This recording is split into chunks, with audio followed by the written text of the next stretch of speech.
हम आगे examples continue करेंगे। तो हमने 5 तक एग्जांपल्स पहले कर ली थी फ्लूइड्स की। तो अब एग्जांपल नंबर 9.6। तो इसमें ये बताया गया है कि in a car lift compressed air exerts a pressure force F1 on small piston having a radius of 5 centimeter. This pressure is transmitted to the second piston of radius 15 centimeter. If the mass of the car to be lifted is 1350 kilogram, calculate F1, which is the pressure. What is the pressure necessary to accomplish this task? तो इसमें हमसे ये बात पूछी गई है कि इसमें एक जो हमने पढ़ा था इसके बारे में जो हमारे हम कह सकते हैं हाइड्रोलिक लिफ्ट जिसको हम कह देते हैं। तो उसमें एक साइड पर जो प्रेशर फोर्स लगाई जाती है F1, तो स्मॉल पिस्टन को जो फोर्स लगाई जाती है वो उसका जिसका एरिया है 5 सेंटीमीटर पिस्टन का, उसको फोर्स F1 लगाई जाती है। तो यही प्रेशर जो है वो दूसरे पिस्टन तक पहुंचता है जिसका रेडियस 15 सेंटीमीटर है। तो जिस मास को हमने लिफ्ट करना है, जिस कार को हमने लिफ्ट करना है, तो उसका मास है 1350 किलोग्राम। तो हमने F1 फोर्स को कैलकुलेट करना है। ठीक है। तो हमें यह भी बताना है कि इसके लिए प्रेशर की कितनी ज़रूरत पड़ेगी। तो जी की वैल्यू हमें 9.8 मीटर पर सेकंड स्क्वायर लेने के लिए कहा गया है। तो आपको पता है कि प्रेशर जो है वो अनडिमिनिश्ड ट्रांसमिट होता है सभी डायरेक्शनों में, जैसा कि पास्कल्स लॉ में बताया गया है। तो जितना प्रेशर एक जगह पर लगाएंगे वही प्रेशर पूरा ट्रांसमिट होगा। तो यहाँ पर हमारे पास जो फार्मूला आ जाता है जो हमने पहले भी पढ़ा था कि फार्मूले में आ जाता है कि F1 divided by A1 will be equal to F2 divided by A2। तो हम ये लिख सकते हैं F1 will be equal to A1 by A2 into F2। इसी से ये फार्मूला बन जाएगा।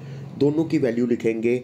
A1 जो है वो 5 सेंटीमीटर है, सेंटीमीटर के हमने मीटर बना लिए, तो बन गया pi r square. Pi r square उसका बन गया एरिया। तो नीचे जो दूसरी पिस्टन है A2 उसका होगा पाई इंटू 15 इंटू 10⁻⁻⁵ -2 मीटर का स्क्वायर। तो साथ में F2 जो है जिसको लिफ्ट करना है उसका मास जो है वो 1350 है, मल्टीप्लाइड बाई 9.8 से मल्टीप्लाई करेंगे तो वो उसका वेट बन जाएगा, यानी फोर्स बन जाएगी। तो इस तरीके से हम यहाँ पर इसको कैलकुलेट कर सकते हैं। तो इसको जब कैलकुलेट किया जाएगा ये बनेगा 1470 न्यूटन। तो जो अप्रॉक्सीमेटली 1.5 इंटू 10⁻³ न्यूटन के बराबर बन जाता है।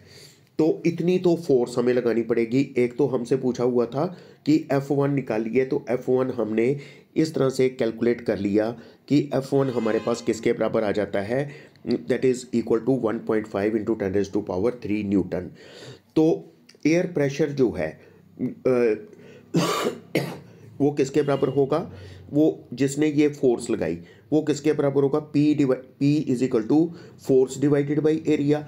क्योंकि फोर्स लगाई थी F1 एयर प्रेशर ने कितने एरिया के ऊपर, छोटी पिस्टन के ऊपर A1 के ऊपर।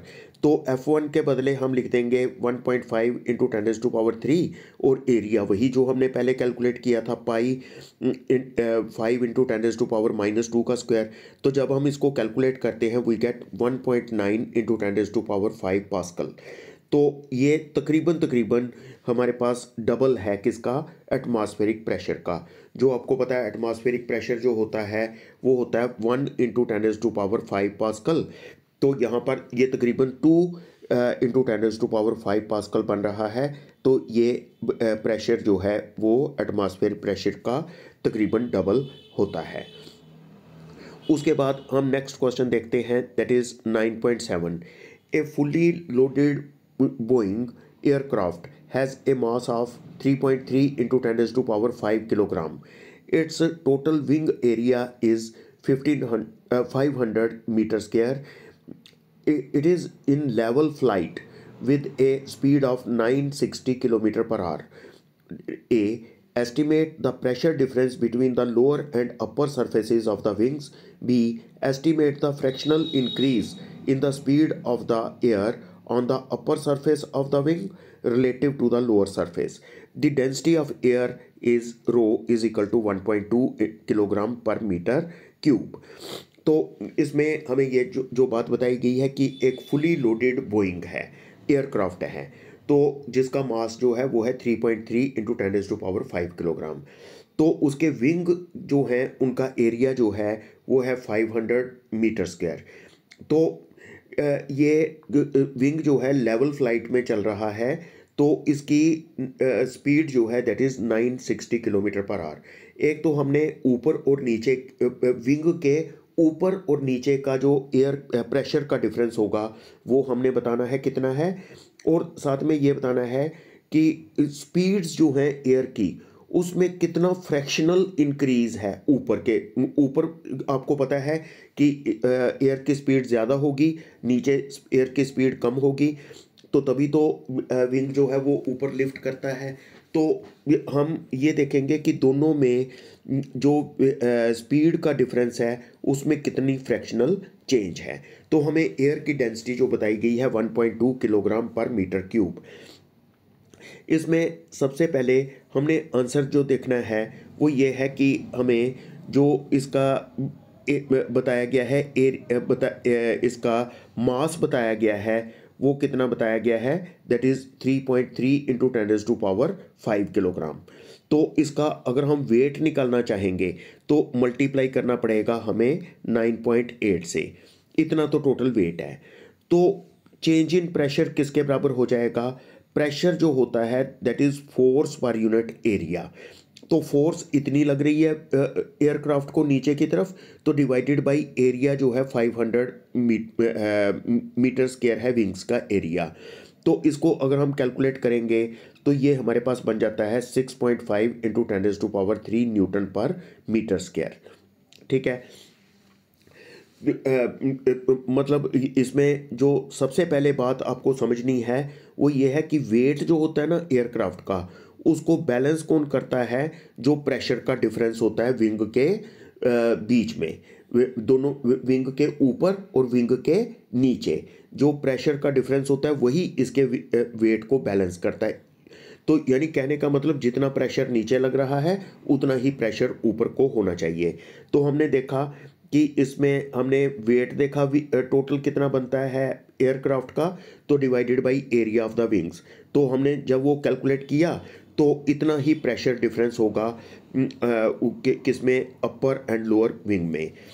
तो अगर हम जो डिफरेंस होता है किसमें, अपर विंग और लोअर विंग के विंग जो है उसके अपर पार्ट और लोअर पार्ट के बीच में अगर हम जो छोटा सा डिस्टेंस होता है उसको इग्नोर कर दें, क्योंकि वो डिस्टेंस बिल्कुल कम होगा, तो पोटेंशियल एनर्जी में कोई फ़र्क नहीं पड़ेगा, क्योंकि डिस्टेंस इतना छोटा होता है विंग का, उसकी हाइट इतनी कम होगी विंग की कि उसको ऊपर और नीचे के बीच में हम डिस्टेंस को इग्नोर कर सकते हैं।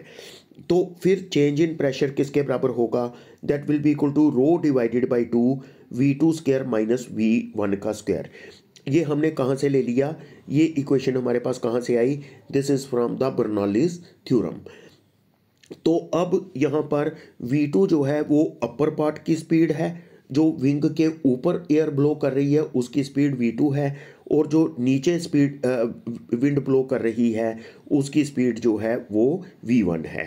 तो V2 माइनस V1 कितना होगा, V2 माइनस V1 जो है वो हमारे पास बन सकता है that is equal to delta P will be equal to rho divided by 2 V2 plus V1 into V2 minus V1।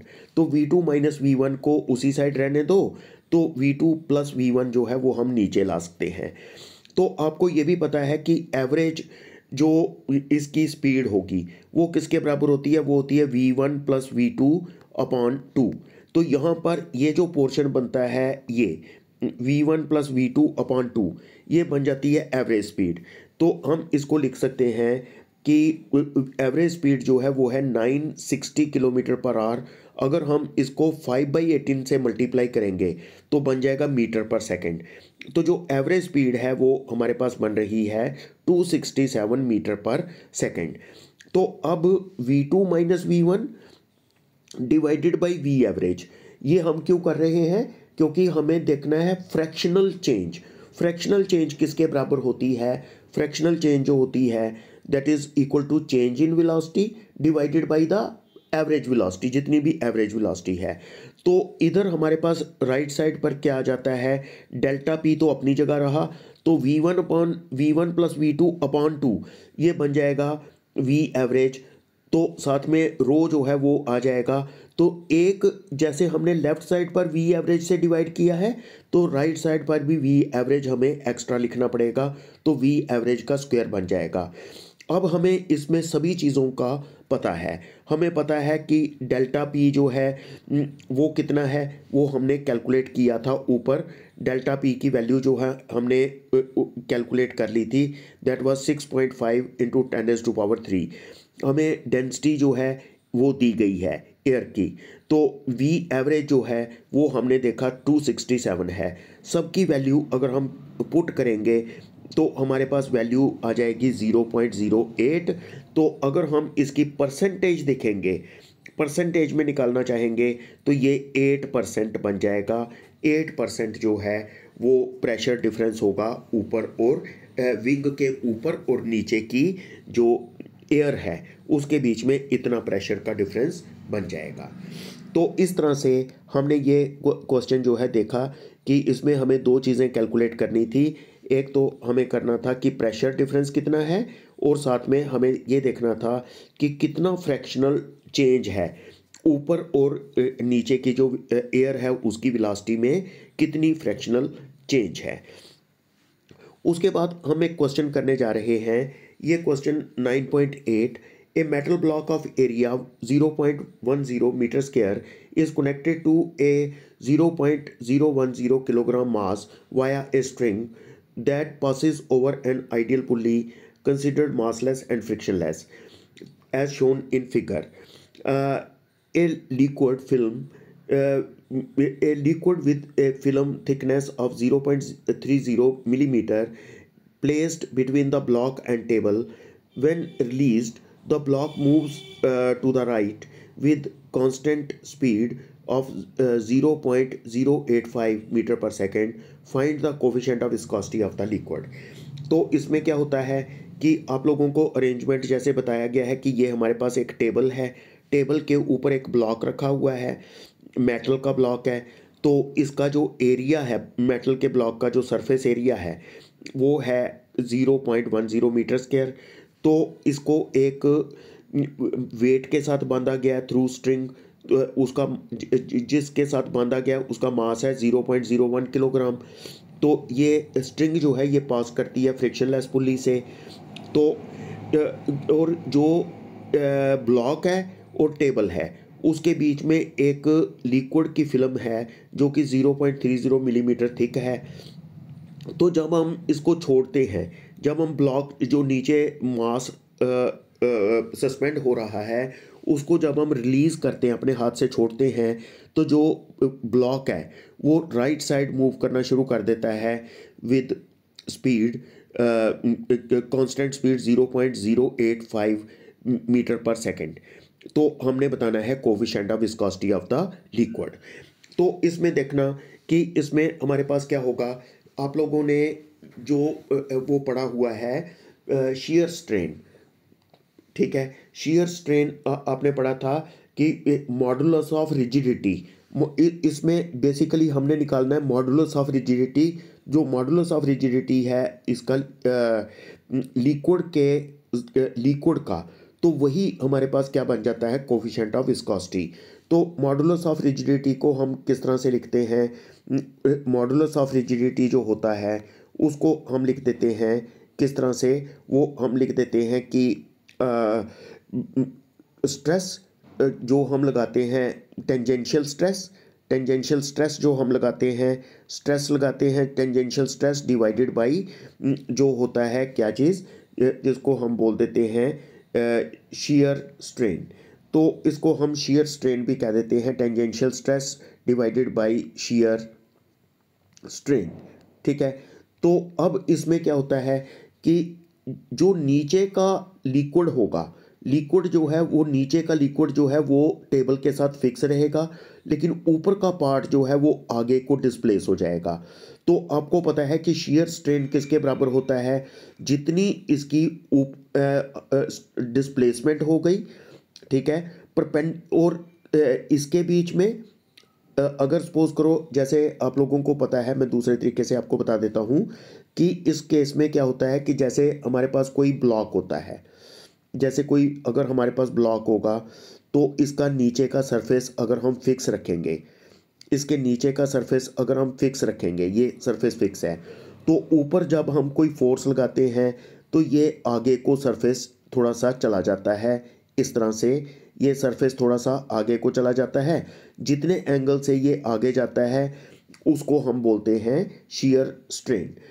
तो अब ये शियर स्ट्रेन क्या होता है कि जो फिक्स्ड सरफेस के साथ लाइन परपेंडिकुलर थी, तो वो जितने एंगल से डेविएट हो जाती है वो शियर स्ट्रेन होता है। तो यहाँ पर क्या होगा, यहाँ पर लिक्विड का ऊपर का सरफेस जो है वो थोड़ा सा आगे को निकल जाएगा, ठीक है। तो वो कितना एंगल बनाएगा, वो जितना भी एंगल बनाएगा दैट विल बी, जितना ये डिस्प्लेसमेंट इसकी हो जाएगी, जितनी डिस्प्लेसमेंट हो जाएगी डिवाइडेड बाय जितनी थिकनेस होगी उसकी, ये जो लिक्विड है, लिक्विड की जितनी थिकनेस है, लिक्विड की थिकनेस हमें बताई गई है 0.30, और ये आगे को कितना निकल जाता है, इसकी स्पीड बताई हुई है 0.085 मीटर, इतना निकल जाता है कितनी देर में, 1 सेकंड में। तो शियर स्ट्रेन किसके बराबर हो जाएगा, यहाँ हम कह सकते हैं जो स्ट्रेन रेट होगा, शियर स्ट्रेन कहने के बदले स्ट्रेन रेट भी कह सकते हैं, क्योंकि इधर वेलोसिटी दी हुई है ना, तो वेलोसिटी का मतलब है डिस्प्लेसमेंट पर सेकंड, तो इसको हम स्ट्रेन रेट भी कह सकते हैं। तो चलिए अब हम इसको कैलकुलेट करते हैं। सबसे पहले तो इसको जो फोर्स लगेगी, फोर्स कितनी लगेगी ब्लॉक को, वो लगेगी जितनी स्ट्रिंग को टेंशन लगेगी, यानी mg के बराबर जितना मास है उसका ब्लॉक जो हमने सस्पेंडेड मास है, तो मल्टीप्लाइड बाई 9.8। तो इसको जब हम कैलकुलेट करते हैं तो हमारे पास बन जाएगा 9.8 इंटू 10⁻⁻², ठीक है। तो अब हम कहेंगे shear stress on the fluid किसके बराबर होगा, force per unit area. Force कितनी लगा रहे हैं हम, 9.8 इंटू 10⁻⁻²। तो एरिया कितना है ब्लॉक का बताया हुआ, उसका सरफेस एरिया 0.10, इसको हम कैलकुलेट कर सकते हैं। तो स्ट्रेन रेट जैसा मैंने अभी आपको बताया था, स्ट्रेन किसके बराबर होगा, that will be equal to 0.085 divided by 0.30, क्योंकि मिलीमीटर में दिया है ना, तो इंटू 10⁻⁻3। तो इसको मैं आपको फिर से बता दूं कि स्ट्रेन रेट क्यों कह रहे हैं हम, स्ट्रेन रेट इसलिए कह रहे हैं क्योंकि ये है डिस्प्लेसमेंट पर यूनिट टाइम, तो इसलिए स्ट्रेन रेट कह रहे हैं। तो हमारे पास ये जो आ जाएगा, ये जो कोफिशिएंट ऑफ विस्कोसिटी आ जाएगा, या जिसको हम मॉडुलस ऑफ रिजिडिटी भी कह सकते हैं, तो stress divided by strain rate, तो ये पर सेकंड आ जाएगा। तो इस तरह से हम सब की वैल्यू पुट करेंगे, स्ट्रेस की वैल्यू हमें पता ही है, हमने अभी देखा था, तो और साथ में स्ट्रेन रेट जो है वो भी पता है हमें। दोनों की वैल्यू जब पुट करेंगे हमारे पास यहाँ पर वैल्यू बन जाएगी 3.46 इंटू 10⁻⁻³ पास्कल सेकेंड, ये हमारे पास वैल्यू बन जाएगी। तो इस तरीके से हम कैलकुलेट कर सकते हैं जो हमसे पूछा गया था कि coefficient of viscosity of the जो लिक्विड था, जो लिक्विड की लेयर थी, जो लिक्विड की फिल्म थी, उसका हमसे पूछा गया था कि बताइए इसका कोफिशिएंट ऑफ विस्कोसिटी कितनी है, वो उतनी ही होगी जितना कि उसका मॉडुलस ऑफ रिजिडिटी होगी। उसके बाद नेक्स्ट हम जो करने जा रहे हैं वो है terminal velocity of A copper ball of radius 2 millimetre falling through a tank of oil at 20 degrees Celsius is 6.5 centimeter per second. Compute the viscosity of the oil at 20 degrees Celsius. Density of the oil is 1.5 into 10⁻³ kilogram per meter cube. Density of the copper is 8.9 into 10⁻³ kilogram per meter cube. तो इसको हमने calculate करना है, ये हमारे पास terminal velocity का question है। तो टर्मिनल वेलोसिटी जो होती है उसका हमने यहाँ पर फार्मूला जो है वो यूज़ कर लेना है कि टर्मिनल वेलोसिटी जो है वो किसके बराबर होती है। आप लोगों को पता है कि टर्मिनल वेलोसिटी जो है वो किसके बराबर होगी। Terminal velocity is equal to 2/9 r square. ये हमने फार्मूला ड्राइव किया हुआ है जी। तो डी माइनस डी डैश कह लो, या आप ये भी कह सकते हो कि रो माइनस सिग्मा। रो जो है डेंसिटी है उसकी, जो जो फॉलिंग बॉडी की, जो कॉपर का स्फीयर है, और जो सिग्मा है वो डेंसिटी है लिक्विड की, तो डिवाइडेड बाई ईटा। ईटा हो गया कोफिशिएंट ऑफ विस्कोसिटी। तो हमसे सॉरी, जो हमारे पास ईटा है, eta is our coefficient of viscosity. तो यही हमने यहाँ पर कैलकुलेट करना है, ईटा को कैलकुलेट करना है। That will become 2/9 r square g. तो रो माइनस सिग्मा, तो डिवाइडेड बाई वी को नीचे ले आते हैं। तो अब हमारे पास यहाँ पर सब कुछ है। 2/9 हम पुट कर देंगे। आर का स्क्वायर रेडियस हमें दिया हुआ है, ये रेडियस की वैल्यू, तो क्योंकि मिलीमीटर में दिया हुआ था साथ में 10⁻³ लिखना पड़ेगा। तो साथ में जी की वैल्यू 9.8 है। नीचे आ जाएगा हमारे पास जो टर्मिनल वेलोसिटी दे रखी है वो दे रखी है 6.5 सेंटीमीटर पर सेकंड दी है, इसलिए उसको 10⁻² करेंगे तो मीटर पर सेकंड बन जाएगी। तो मल्टीप्लाइड बाई इसमें हमारे पास जो बनता है वो क्या हो जाएगा, इसमें हमारे पास बनेगा कि दोनों की डेंसिटी का डिफरेंस रो माइनस सिग्मा। तो अगर हम माइनस करेंगे किस में से, 8.9 इंटू 10⁻³ में से अगर हम माइनस करेंगे 1.5 इंटू 10⁻³ तो हमारे पास बन जाएगा 7.4 इंटू 10⁻³ किलोग्राम पर मीटर क्यूब। तो इस पूरी कैलकुलेशन को जब हम करेंगे, इसको सॉल्व करेंगे, we will get 9.9 into 10⁻⁻1 kilogram पर मीटर पर सेकेंड।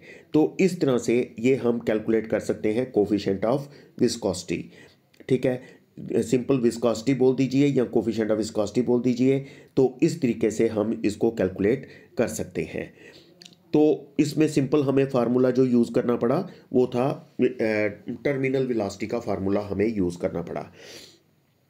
उसके बाद क्वेश्चन नंबर 9.10, तो इसमें यह बात बताई गई है, the lower end of capillary tube of diameter 2 millimeter is dipped 8 centimeter below the surface of water in a beaker.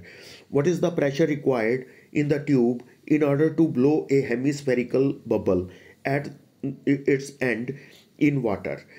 The surface tension of water at temperature of the experiment is 7.30 into 10⁻⁻² Newton per meter.